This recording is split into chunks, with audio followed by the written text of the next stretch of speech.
By far the majority of questions, or the number one question from the audience is on health care when it comes to domestic issues. I'm going to ask the question as follows.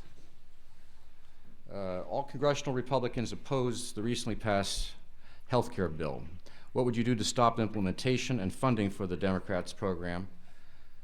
And even on the unlikely possibility that the recently passed health care bill is deficit neutral, Medicare is expected to be bankrupt by the year of 2017. What actions do you think should be taken to address that situation? It's a lot to address in 2 minutes. But I would say this. I saw that health care bill. It was absolutely, I tell a lie. I read the 1,000-page bill, certainly parts of it. At 1,000 pages, that bill was an absolute monstrosity filled with just very convoluted and very bureaucratically jumbled information.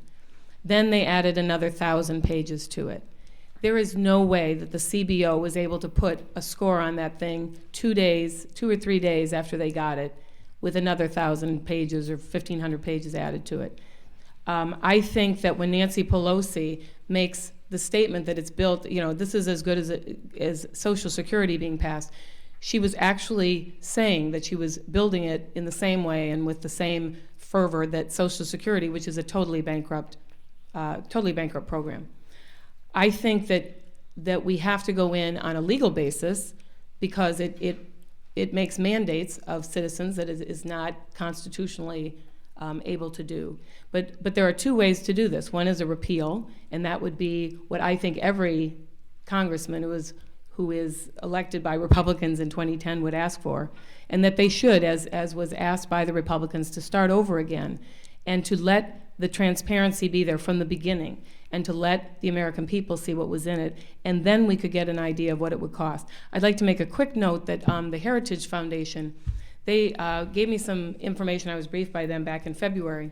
Do you know that the government is very, very bad at estimating what health care costs would be?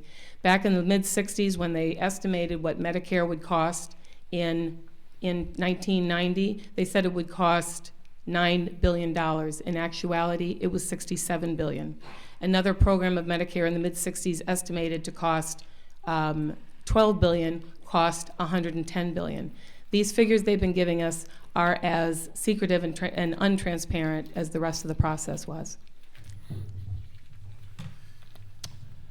Okay. Not surprisingly, I was also opposed to the health care bill. I think there are a couple of things that we have to take into consideration. Of course, I also the day that it was that it went into law, I put up on my website that I made my pledge to work to repeal it.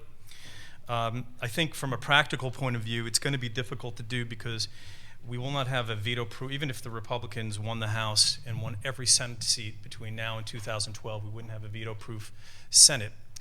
So I think that the light at the end of the tunnel is fortunately is in the has to do with the states' rights and going through the legal system. The good news there is, of course, is that what they've done, what they pushed on us, is utterly and completely unconstitutional.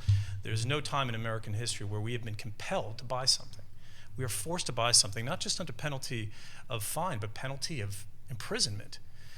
So I think that that's going to be a tough sell to the legal system. I also think it's going to be a tough sell. There's another part of this which is difficult as well, which is that the insurance regulation business is clearly a state-oriented issue. The states have always regulated the insurance companies, and now for the first time, the federal government is effectively commandeering state legislatures. I cannot imagine that this will stand. And what Nancy Pelosi has effectively done by jamming this thing down our throats is she has forced this country into chaos in a way. We had a real opportunity to address healthcare from a free market perspective. The real issue here is the third-party payer, because here's a fundamental economic rule. If somebody else is paying for it, you tend to consume more of it. And here's another one. If somebody else is paying for it, you tend not to look at the cost. So we had a chance. Nancy Pelosi blew it. She sent this country into chaos and has pushed healthcare reform back for quite a long time. And in terms of what to do with Medicare, it's a bankrupt system. We have to deal with it over the long term, not over the short term.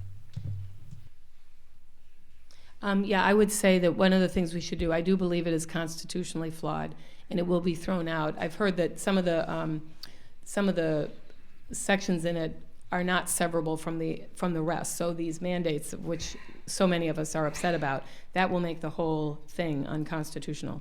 I would also bring up, though, I do think it would be good to go back to the beginning and do what Republicans planned to do, which was they proposed 37 bills, despite the fact that nobody ever heard that, and Nancy Pelosi said there was no Republican input.